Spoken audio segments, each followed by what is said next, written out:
कौनैन मुख्तार खुदा तुमको बनाया, कौनैन मुख्तार खुदा तुमको बनाया, उम्मत के निगहबान खुदा तुमको बनाया। मौला मेरे आका मेरे रहमत का नबी है, मौला मेरे आका मेरे रहमत का नबी है, तजदार मदीना है जो माहे अरबी है। अल्हम्दुलिल्लाह, बागोरी যুব সমাজের উদ্যোগে 2 দিন ব্যাপী ইসলামিক মহাসম্মেলনের আজ সমাপনী দিবসের প্রধান মেহমান যিনি তশরিফ আনবেন আন্তর্জাতিক খ্যাতি সম্পন্ন মুফাসসিরে কুরআন হযরতুল আল্লাম হযরত মাওলানা হাফিজুর রহমান সিদ্দিকী কুয়াকাটা সাহেব। উপস্থিত মুসল্লিয়ানে কেরাম, দূর দূরান্ত থেকে আগত কোরআন প্রিয় মুসলমান ভাই ও বোনেরা, সকলের প্রতি আমার অন্তরের অন্তঃস্থল থেকে সালাম জ্ঞাপন করছি। আসসালামু আলাইকুম ওয়া রাহমাতুল্লাহি ওয়া বারাকাতুহু। সম্মানিত হাজিরিন, আজকে একটা বিষয় আপনাদের সামনে আলোচনা করব, সেটা হলো ঈমান। ঈমান কি জিনিস? আমি আপনি যদি পৃথিবীর মধ্যে বেঁচে থাকতে চাই, আমি আপনি যদি মনে করি পৃথিবীর জিন্দেগি এবং আমার আপনার আখিরাতের জিন্দেগি কামিয়াব হয়ে যাবে, সফল হয়ে যাবে, তাহলে আমাদের ভিতরে একটা জিনিসের প্রয়োজন, সেটা হলো ঈমান। এই ঈমানি তাকত, ঈমানি কুওয়াত আমার আপনার ভিতরে যদি থাকে, তাহলে আল্লাহর কসম করে বলছি রে মুসলমান, যে মুসলমানের ভিতর ঈমান থাকবে, যে মুসলমানের উপর ঈমানি শক্তি থাকবে, যে মুসলমানের ভিতরে ঈমানি তাকত থাকবে, যে মুসলমানের ভিতরে ঈমানি কুওয়াত থাকবে, সেই মুসলমানকে দুনিয়ার কোনো শক্তি পরাজিত করতে পারবে না। এই জন্য আমাদের প্রয়োজন হলো খাঁটি ঈমানদার হওয়া, খাঁটি মুমিন হওয়া। সম্মানিত বন্ধুগণ, খাঁটি ঈমানওয়ালা কাকে বলে আর খাঁটি মুমিন কাকে বলে রে মুসলমান? আমি আপনি যদি খাঁটি ঈমানদার হইতে চাই, তাহলে সর্বপ্রথম আমার আপনার ভিতরে ঈমান থাকতে হবে। ঈমান কিভাবে থাকতে হবে? কিতাবের মধ্যে পাওয়া যায় কমপক্ষে 7টা বিষয়ের উপর আমার আপনার ঈমান আনতে হবে। 1 নাম্বার হলো আমানতু বিল্লাহি ওয়া মালাইকাতিহি ওয়া কুতুবিহি ওয়া রুসুলিহি ওয়াল ইয়াউমিল আখির ওয়াল কদরি খায়রিহি ওয়া শাররিহি মিনাল্লাহি তাআলা ওয়াল বা'সি বা'দাল মাউত। এই 7টা জিনিসের উপর কমপক্ষে আমার আপনার ঈমান আনতে হবে, বিশ্বাস স্থাপন করতে হবে। সেটা যেমন তেমন করে নয়, অন্তর থেকে বিশ্বাস করতে হবে। সম্মানিত বন্ধুগণ, 7 নাম্বার বিষয়ের মধ্যে সর্বপ্রথম যে বিষয়টা আছে, আমানতু বিল্লাহি, 1 নাম্বার হলো 1 নাম্বার ঈমান আনতে হবে আল্লাহ রাব্বুল আলামিনের উপর। ওয়া মালাইকাতিহি, 2 নম্বরে মালাইকা অর্থাৎ ফেরেশতাগণের উপর। তিন নাম্বার ওয়া কুতুবিহি, আল্লাহ রাব্বুল আলামিন দুনিয়ার শুরু থেকে নিয়ে শেষ পর্যন্ত আখির জামানার পয়গম্বর নবী মুহাম্মদুর রাসূলুল্লাহ সাল্লাল্লাহু আলাইহি ওয়াসাল্লামকে পৃথিবীর মধ্যে প্রেরণ করেছেন। পৃথিবীর মধ্যে প্রেরণ করার পর আল্লাহর হাবিব মুহাম্মদুর রাসূলুল্লাহ সাল্লাল্লাহু আলাইহি ওয়াসাল্লামের উপর কোরআনুল কারীম নাজিল করেছেন। এক কথা হযরত আদম আলাইহিস সালাতু ওয়াস সালাম থেকে শুরু করে আখিরি জামানার পয়গম্বর নবী মুহাম্মদুর রাসূলুল্লাহ সাল্লাল্লাহু আলাইহি ওয়াসাল্লাম পর্যন্ত আল্লাহ রাব্বুল আলামিন যতগুলো কিতাব আসমানি কিতাব নাজিল করেছেন, এই সমস্ত আসমানি কিতাবের উপর আমার আপনার ঈমান আনতে হবে, বিশ্বাস স্থাপন করতে হবে। বন্ধুগণ আমার, এক নাম্বার আল্লাহ রাব্বুল আলামিনের উপর বিশ্বাস স্থাপন করতে হবে। দুই নাম্বার ফেরেশতাগণের উপর বিশ্বাস স্থাপন করতে হবে। তিন নাম্বার কিতাব সমূহের উপর বিশ্বাস স্থাপন করতে হবে। ওয়া মালাইকাতিহি ওয়া কুতুবিহি, চার নাম্বার হলো ওয়া রুসুলিহি। আল্লাহ রাব্বুল আলামিন পৃথিবীর শুরু থেকে নিয়ে শেষ পর্যন্ত, অর্থাৎ হযরত আদম আলাইহিস সালাতু ওয়াস সালাম থেকে শুরু করে আখিরি জামানার পয়গম্বর নবী মুহাম্মদুর রাসূলুল্লাহ সাল্লাল্লাহু আলাইহি ওয়াসাল্লাম পর্যন্ত আল্লাহ রাব্বুল আলামিন যতগুলো নবী আলাইহিস সালাতু ওয়াস সালামকে প্রেরণ করেছেন, সমস্ত নবী আলাইহিস সালাতু ওয়াস সালামের উপর বিশ্বাস স্থাপন করতে হবে। সম্মানিত বন্ধুগণ, এ মুসলমান ভাইরা রে আমার, শুধু তাই নয় রে ভাই, ওয়া কুতুবিহি ওয়া রুসুলিহি। পাঁচ নাম্বার হলো ওয়াল ইয়াউমিল আখির, কিয়ামতের দিবসের উপর আমার আপনার ঈমান আনতে হবে, বিশ্বাস স্থাপন করতে হবে। শুধু তাই নয় ওয়া রুসুলিহি ওয়াল ইয়াউমিল আখির ওয়াল কদরি খায়রিহি ওয়া শাররিহি মিনাল্লাহি তাআলা ওয়াল বা'সি বা'দাল মাউত। পাঁচ নাম্বার, ছয় নাম্বার হলো আমি আপনি যে মৃত্যুবরণ করব, মৃত্যুর পরে পুনরায় আল্লাহ রাব্বুল আলামিন জীবিত করবেন, এর উপরে আমাদেরকে ঈমান আনতে হবে। আমানতু বিল্লাহি ওয়া মালাইকাতিহি ওয়া কুতুবিহি ওয়া রুসুলিহি ওয়াল ইয়াউমিল আখির ওয়াল কদরি খায়রিহি। আমার আপনাকে তাকদীরের ভালো মন্দের উপর ঈমান আনতে হবে, বিশ্বাস স্থাপন করতে হবে।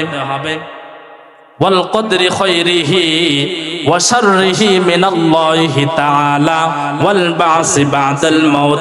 শুধু তাই নয় আমাকে আপনাকে আল্লাহ রাব্বুল আলামিন আমরা যখন মৃত্যুবরণ করব, মৃত্যুবরণ করার পর আমার আপনার আল্লাহ রাব্বুল আলামিন আমাকে আপনাকে এই কিয়ামতের দিন আল্লাহ রাব্বুল আলামিন জীবিত করবেন। জীবিত করার পর আল্লাহ রাব্বুল আলামিন আমার আপনার হিসাব নেবেন রে মুসলমান ও বন্ধুগণ। এই যে আল্লাহ রাব্বুল আলামিন আমাকে আপনাকে জীবিত করবেন, হিসাব নেবেন, এর উপর আমাকে আপনাকে বিশ্বাস স্থাপন করতে হবে। এই সাতটি বিষয়ের উপর আমাদেরকে বিশ্বাস স্থাপন করতে হবে। এর মাঝখান থেকে যদি আমি আপনি একটাকেও ছেড়ে দেই, তাহলে আমি আপনি পরিপূর্ণ ঈমানদার হইতে পারবো না, খাঁটি মুমিন হইতে পারবো না। সম্মানিত বন্ধুগণ, এবার খাঁটি মুমিনের আলামত আমি আপনি কেমনে বুঝবো? আমার আপনার ঈমান কত মজবুত হয়েছে, আমি আপনি কত বড় ঈমানওয়ালা হইতে পেরেছি। আমার আপনার ঈমানকে যদি আমরা যাচাই করতে চাই, বাছাই করতে চাই, তাহলে কিভাবে করব? এর একটা পদ্ধতি হলো আমি আপনি কতটুকু ঈমানওয়ালা, ঈমানদার, কিভাবে যাচাই করব, বাছাই করব? আমি একটা সহজ পদ্ধতি বলে দেই। সে পদ্ধতিটা হলো আমার আপনার ভিতরে যদি ঈমান থাকে, এবং শুধু যেমন তেমন ঈমান হলে হতে হবে না, খাঁটি ঈমান যদি আমার আপনার ভিতরে থাকে, আমি আপনি যদি খাঁটি মুমিন হয়ে থাকি, তাহলে দেখবেন আমি কখনো চুরি করব না, ঠিক কি না? ডাকাতি করব না, রাহাজানি করব না। আমার ভিতরে যদি ঈমান থাকে, আমি কখনো মানুষের হক নষ্ট করব না। আমার ভিতরে যদি ঈমান থাকে, তাহলে আমি কখনো মানুষকে ঠকাবো না। আমার ভিতরে যদি ঈমান থাকে, তাহলে আমি কখনো মানুষকে ওজনে কম দিতে পারি না। আমার ভিতরে যদি ঈমান থাকে, তাহলে আমি কখনো নামাজকে ত্যাগ করতে পারি না। আমার ভিতরে যদি ঈমান থাকে, তাহলে আমি নেক আমল ছাড়তে পারি না। আমার ভিতরে যদি ঈমান থাকে, তাহলে আমি কখনো রোজাকে ছাড়তে পারি না। আমার ভিতরে যদি ঈমান থাকে, আমি কখনো যাকাত দিতে ভুলবো না। আমার ভিতরে যদি ঈমান থাকে, তাহলে আমি কখনো মানুষের সঙ্গে অন্যায় ব্যভিচারের মধ্যে লিপ্ত হব না। সম্মানিত বন্ধুগণ, এর মাধ্যমেই আমরা বুঝতে পারবো আমার ভিতরে ঈমান আছে না নাই। কিন্তু এখন যদি প্রশ্ন করেন, হুজুর আমার ভিতরে তো ঈমান আছে, কিন্তু তারপর আমি চুরি করি। আমার ভিতরে ঈমান আছে, তারপর ডাকাতি করি। আমার ভিতরে ঈমান আছে, তারপর আমি মানুষকে ঠকাই। আমার ভিতরে ঈমান আছে, তারপর আমি মানুষের হক নষ্ট করি। আমার ভিতরে ঈমান আছে, তারপর আমি ডাকাতি করি। আমার ভিতরে ঈমান আছে, তারপর আমি মানুষের হকগুলো নষ্ট করতেছি। আমার ভিতরে ঈমান আছে, তারপর আমি নামাজ আদায় করি না। আমার ভিতরে ঈমান আছে, তারপর আমি হজ করি না। আমার ভিতরে ঈমান আছে, তারপরও আমি মানুষের হকগুলো নষ্ট করতেছি। আমার ভিতরে ঈমান আছে, তারপর আমি মানুষের সঙ্গে জুলুম করতেছি, অত্যাচার করতেছি, ব্যভিচার করতেছি। ও হুজুর, তাহলে আমার ভিতরে কি ঈমান নাই? বন্ধুগণ, আমার ঈমান আছে, কিন্তু এই ঈমান দিয়ে কোনো কাজ হবে না। এই ঈমান দিয়ে কোনো কাজ হবে না। আপনি ঈমানদার দাবি করবেন, কিন্তু নামাজ আদায় করবেন না। বুঝতে হবে আপনার ঈমানের মধ্যে সমস্যা ঢুকে গেছে। আপনার ভিতরে ঈমান আছে, কিন্তু তারপর আপনি চুরি করেন। আপনার ভিতরে ঈমান আছে, তারপর ডাকাতি করেন। আপনার ভিতরে ঈমান আছে, তারপর আপনি রাহাজারি করেন। আপনার ভিতরে ঈমান আছে, তারপর আপনি মানুষকে ঠকান। আপনার ভিতরে ঈমান আছে, তারপর আপনি আল্লাহ রাব্বুল আলামিনের নাফরমানি করেন। বুঝতে হবে আপনার আমার ঈমানের মধ্যে ভেজাল আছে। সম্মানিত বন্ধুগণ, মুসলমান ভাইরা রে আমার আপনার ঈমানকে ঠিক করতে হবে। আমার আপনার ঈমানকে যদি আমরা তাকওয়ার ঈমান বানাইতে চাই, আমার আপনার ঈমানের যদি কুওয়াত আমরা বাড়াইতে চাই রে মুসলমান, তাহলে আমাকে আপনাকে একটাই কাজ করতে হবে।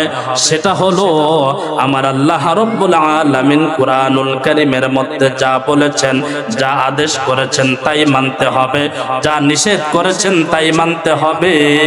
শুধু তাই নয়, আমার আল্লাহ রাব্বুল আলামিন পৃথিবীর মধ্যে তার পয়গম্বর আলাইহিস সালাতু ওয়াস সালাম, আখির জামানার পয়গম্বর নবী মুহাম্মদুর রাসূলুল্লাহ সাল্লাল্লাহু আলাইহি ওয়াসাল্লামকে আল্লাহ রাব্বুল আলামিন পৃথিবীর মধ্যে প্রেরণ করেছেন। রাসূলের সুন্নাহ অনুযায়ী, রাসূলের হাদিস অনুযায়ী আমার আপনার জীবনকে গঠন করতে হবে রে মুসলমান। যদি আমি আপনি আল্লাহর রাসূল এবং আল্লাহ রাব্বুল আলামিনের হুকুম দ্বারা যদি আমার আপনার জীবনকে পরিচালনা করতে পারি, তাহলেই বুঝবো আমার আপনার ভিতরে ঈমান এসে গেছে এবং আমি আপনি খাঁটি মুমিন হইতে পেরেছি। অন্যথায় যদি আপনি দেখেন আপনাকে নামাজ ভালো লাগে না, রোজা ভালো লাগে না, হজ ভালো লাগে না, যাকাত দিতে ভালো লাগে না, মানুষের সঙ্গে ভালো আচরণ করতে ভালো লাগে না, তাহলে বুঝতে হবে আপনার ঈমান এখনো পরিপূর্ণ হয় নাই। সম্মানিত বন্ধুগণ, আমার আপনার ঈমান পরিপূর্ণ করার জন্য আমাকে যে শিক্ষা অর্জন করতে হবে, আমাদেরকে সাহাবায়ে কেরাম রাদিয়াল্লাহু তাআলা আনহুর জীবনী থেকে শিক্ষা অর্জন করতে হবে। সাহাবায়ে কেরাম রাদিয়াল্লাহু তাআলা আনহুর জীবনী থেকে আমরা যদি শিক্ষা অর্জন করতে পারি রে মুসলমান, তাহলেই আমি আর আপনি খাঁটি মুমিন হইতে পারবো, খাঁটি ঈমানদার হইতে পারবো, খাঁটি ঈমানওয়ালা হইতে পারবো। বন্ধুগণ আমার আপনার ঈমান তো আমরা 5 টাকার বিনিময়ে চায়ের দোকানের মধ্যে বিক্রি করে দিয়ে আসি। আমার আপনার ঈমান একটা কথার মধ্যেই চলে যায়। আমার আপনার ঈমান সকালে যদি আমি আর আপনি ঘর থেকে ঈমান নিয়ে যদি বাহির হই, সন্ধ্যাবেলা ঈমান হারা হয়ে বাড়ির মধ্যে ঢুকি, কিন্তু কোনো খোঁজ খবর থাকে না। আমরা বর্তমানে এমন মুসলমান হয়ে গেছি, সকালবেলা আমরা ঘর থেকে ঈমান নিয়ে বাহির হয়ে যাই, সন্ধ্যাবেলা ঈমান হারা হয়ে আমরা বাড়িতে ফিরে আসি, কিন্তু আমার কোনো খোঁজ থাকে না, আমার কোনো খবর থাকে না। অবহেলায় আমরা আমাদের নিজের জীবনটাকে, নিজের জিন্দেগিটাকে ধ্বংস করে দিতেছি। সম্মানিত বন্ধুগণ, সাহাবায়ে কেরামদের ভিতরে কেমন ঈমান ছিল, তাদের ঈমানী শক্তি কি রকম ছিল, তাদের ঈমানী পাওয়ার কি রকম ছিল। হযরতে বিলাল রাদিয়াল্লাহু তাআলা আনহুর জীবনী যদি আমরা পড়ি, চোখের মধ্যে পানি চলে আসে, পানি। হযরতে বিলাল রাদিয়াল্লাহু তাআলা আনহু মানুষটা ছিলেন কালো, কুৎসিত দেখতে, এমন খারাপ। তার চেহারার দিকে যদি তাকানো যায় তাহলে মনে হয় আল্লাহ রাব্বুল আলামিনের কাছে যতগুলো কালো রং ছিল, এই কালো রংগুলো হযরতে বিলালের মুখের মধ্যে, চেহারার মধ্যে, শরীরের মধ্যে আল্লাহ রাব্বুল আলামিন লাগায় দিয়েছে। এরকম কালো কুৎসিত চেহারা, চুলগুলো ছিল কুকরানো, কপালটা বড়, চোখগুলো বড় বড়, নাকটা থেবড়া, বোসানা, গোজেননি বোসানা, ঠোঁটগুলো ছিল ঝুলন্ত, মোটা মোটা ঠোঁট। আমার আপনার দাঁতগুলো কত সুন্দর, কিন্তু তার দাঁতগুলো টেরা বেঁকা। এরকম একটা মানুষকে পৃথিবীর মধ্যে কি কেউ ভালোবাসতে পারে? আপনার কাছে আসলেই তো আপনি বলবেন দূরে সরে যাও, তাকে ভালো লাগবে না। কারণ কি? সে দেখতে কুৎসিত, ভালো না। কিন্তু মুসলমান ভাইরা রে আমার, হযরতে বেলাল মানুষটা ছিল খুব কালো, কিন্তু তার অন্তরটা ছিল খুবই ভালো। মানুষটা ছিল কালো, কিন্তু অন্তর ছিল খুবই ভালো। ভালো হওয়ার কারণ একমাত্র ঈমান। ভালো হওয়ার কারণ কি? তার চেহারা যেরকমই হোক না কেন, যত কুৎসিত কালো চেহারা হোক না কেন, তার অন্তর ছিল পরিষ্কার। অন্তরের মধ্যে ছিল ঈমানী নূর, ঈমানী তাকত, ঈমানী কুওয়াত তার অন্তরের মধ্যে ছিল। থাকার কারণে এই মানুষটা আল্লাহর কাছে দামি হয়ে গিয়েছে। শুধু দামি নয় রে মুসলমান, কি রকম দামি হয়ে গিয়েছিল। আমার আপনার হাবিব মুহাম্মদুর রাসূলুল্লাহ সাল্লাল্লাহু আলাইহি ওয়াসাল্লাম যখন মেরাজে গেলেন, মেরাজে যাওয়ার পর আল্লাহর হাবিব মুহাম্মদুর রাসূলুল্লাহ সাল্লাল্লাহু আলাইহি ওয়াসাল্লাম এবং হযরত জিবরাইল আলাইহিস সালাতু ওয়াস সালাম সহ আল্লাহর হাবিব জান্নাত ঘুরে ঘুরে দেখতেছিলেন। জান্নাত ঘুরে ঘুরে দেখতেছিলেন আল্লাহর হাবিব, আর জান্নাতের বিভিন্ন নাজ নিয়ামত তিনি দেখতেছিলেন। আল্লাহর হাবিব সাল্লাল্লাহু আলাইহি ওয়াসাল্লাম এমন তো অবস্থায় লক্ষ্য করে দেখেন, আমার সামনে কার জানি একটা পায়ের আওয়াজ আমার সামন দিয়ে যাইতেছে। কার জানি একটা পায়ের আওয়াজ আমার সামন দিয়ে যাইতেছে, শব্দ শোনা যায়। আল্লাহর হাবিব মুহাম্মদুর রাসূলুল্লাহ সাল্লাল্লাহু আলাইহি ওয়াসাল্লাম লক্ষ্য করলেন তার সামন দিয়ে কার জানি একটা পায়ের আওয়াজ বয়ে বয়ে যাইতেছে, তার সামন দিয়ে কে জানি হেঁটে হেঁটে যায়। আল্লাহর হাবিব, আল্লাহর পয়গম্বর নবী মুহাম্মদুর রাসূলুল্লাহ সাল্লাল্লাহু আলাইহি ওয়াসাল্লাম একটু লক্ষ্য করলেন। লক্ষ্য করার পর তিনি একবারেই বুঝতে পারলেন আল্লাহর হাবিব মনে, আল্লাহর হাবিবের মনে পড়ে গেল, ও দুনিয়ার মুসলমানেরা, ও দুনিয়ার মুসলমানেরা রে, আল্লাহর হাবিবের মনে পড়ে গেল, এটা তো আমি যখন ঘুমিয়ে থাকি এমন তো অবস্থায় হযরত বিলাল ফজরের আজান দেওয়ার জন্য মসজিদের মধ্যে যখন গমন করে আল্লাহর হাবিবের বাড়ির পাশ দিয়ে যায়, আর আল্লাহর হাবিব শুয়া শুয়া সেই পায়ের খরমের আওয়াজ শুনতে পায়। আল্লাহর হাবিবের আর বুঝতে বাকি নাই রে মুসলমান, বুঝতে বাকি নাই, এটা হলো সেই আমার কালো বিলাল, হাবশী বিলালের পায়ের আওয়াজ। এটা হলো হাবশী বিলালের পায়ের আওয়াজ। এটা তো আমার সেই বিলাল, যে বিলালকে মানুষ কুৎসিত বলে, কালো বলে, অসুন্দর বলে তাকে দূরে সরায়া দেয়। এটা তো সেই বিলাল। মুসলমান বন্ধুগণ, আল্লাহর হাবিব মুহাম্মদুর রাসূলুল্লাহ সাল্লাল্লাহু আলাইহি ওয়াসাল্লাম তিনি যখন মেরাজ থেকে ফিরে আসলেন, আসার পরে হযরত বিলালকে ডেকে ডেকে বলতেছে, ও বিলাল। বিলাল ডাক দিয়া বলে, রব্বাইক ইয়া রাসূলুল্লাহ, ইয়া রাসূলুল্লাহ, ইয়া হাবিবাল্লাহ, ও গো নবীজি, কি বলতে চান গো নবী, বলে ফেলুন। হযরত বিলালকে আল্লাহর হাবিবে ডাক দিয়া বলে, ও বিলাল, আমি যখন মেরাজের মধ্যে গিয়েছিলাম, আমি যখন জান্নাত জাহান্নাম যখন ঘুরে ঘুরে দেখতেছিলাম, এমন তো অবস্থায় আমি জান্নাতের মধ্যে যখন যাই রে বিলাল, যাওয়ার পর আমি জান্নাতের মধ্যে হাঁটতেছি, এমন তো অবস্থায় আমি লক্ষ্য করে দেখি আমার সামন দিয়ে কার জানি পায়ের আওয়াজ শোনা যায়। হযরত বিলালকে ডাক দিয়া কয়, এ বিলাল, আমি বুঝতে পেরেছি এটা তোমার পায়ের আওয়াজ ছিল।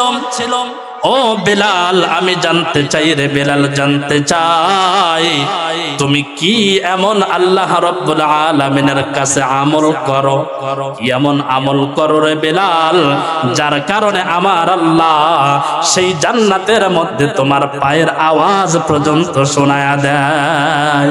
আল্লাহু আকবার।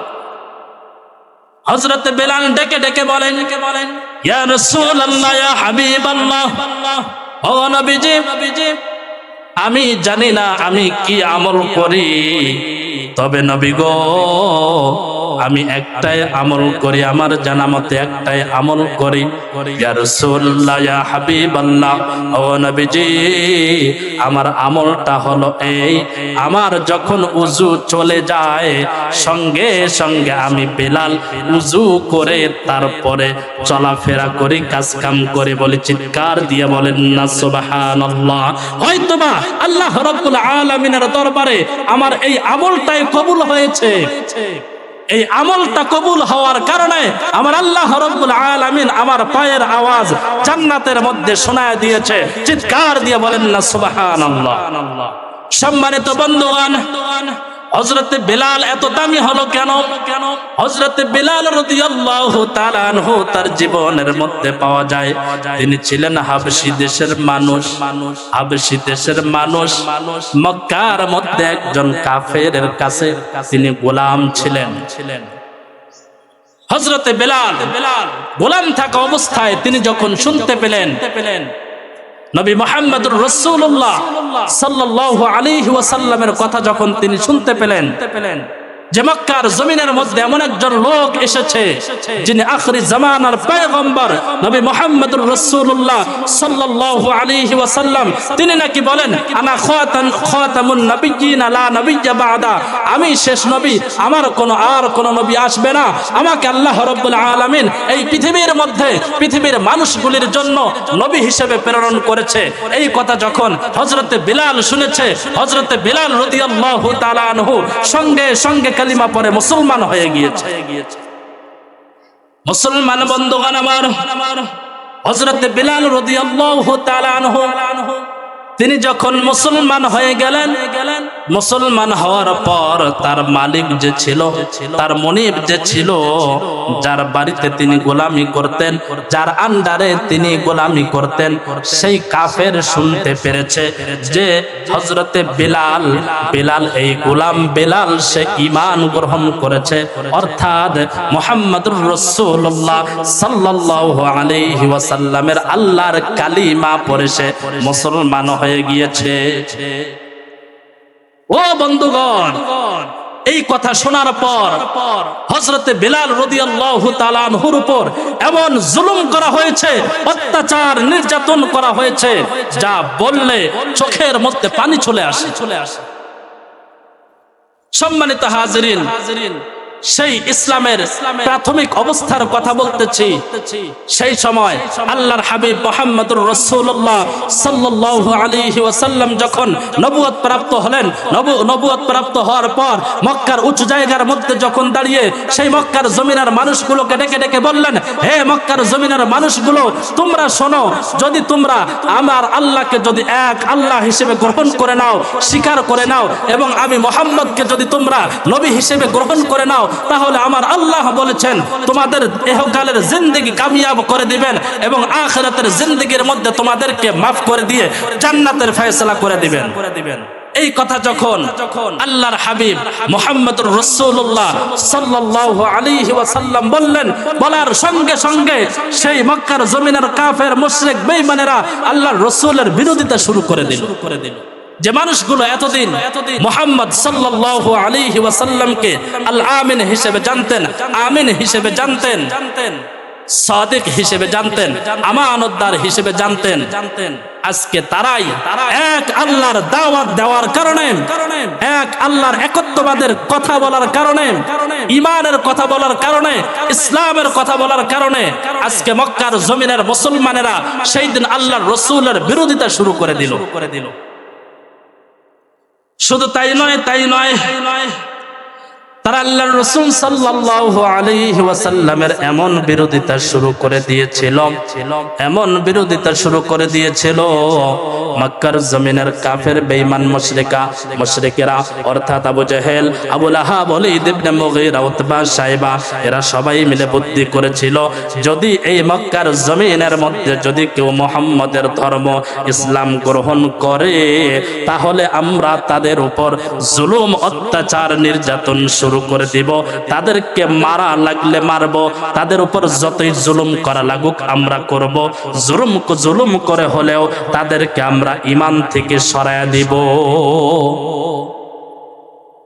সম্মানিত বন্ধুগণ, ওই যে হযরতে বিলাল রাদিয়াল্লাহু তাআলা আনহু যখন ঈমান গ্রহণ করলেন, ঈমান গ্রহণ করার পর হযরতে বিলাল রাদিয়াল্লাহু তাআলা আনহুর ঈমানের কথা যখন সেই তার মনিব জানতে পারলো, কাফের বেঈমান মুশরিকেরা জানতে পারলো, তখন হযরতে বিলাল রাদিয়াল্লাহু তাআলা আনহুকে এমন জুলুম, এমন অত্যাচার শুরু করে দিয়েছিল, কিতাবের মধ্যে পাওয়া যায় হযরতে বিলাল রাদিয়াল্লাহু তাআলা আনহুকে সেই মক্কার জমিনের উত্তপ্ত বালুর মধ্যে শোয়ায় দেওয়া হতো।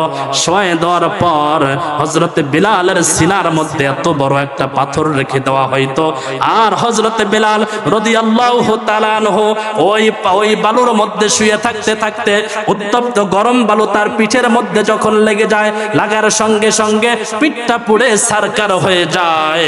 রক্ত দিয়ে হযরতে বিলাল রাদিয়াল্লাহু তাআলা আনহুর রক্ত দিয়ে তার গায়ের নিচটা একেবারেই ঠান্ডা হয়ে যায়, বালুগুলি ঠান্ডা হয়ে যায়। রে মুসলমান, এই রকম করে হযরতে বিলাল রাদিয়াল্লাহু তাআলা আনহুকে তারা জুলুম, নির্যাতন, অত্যাচার করেছিল।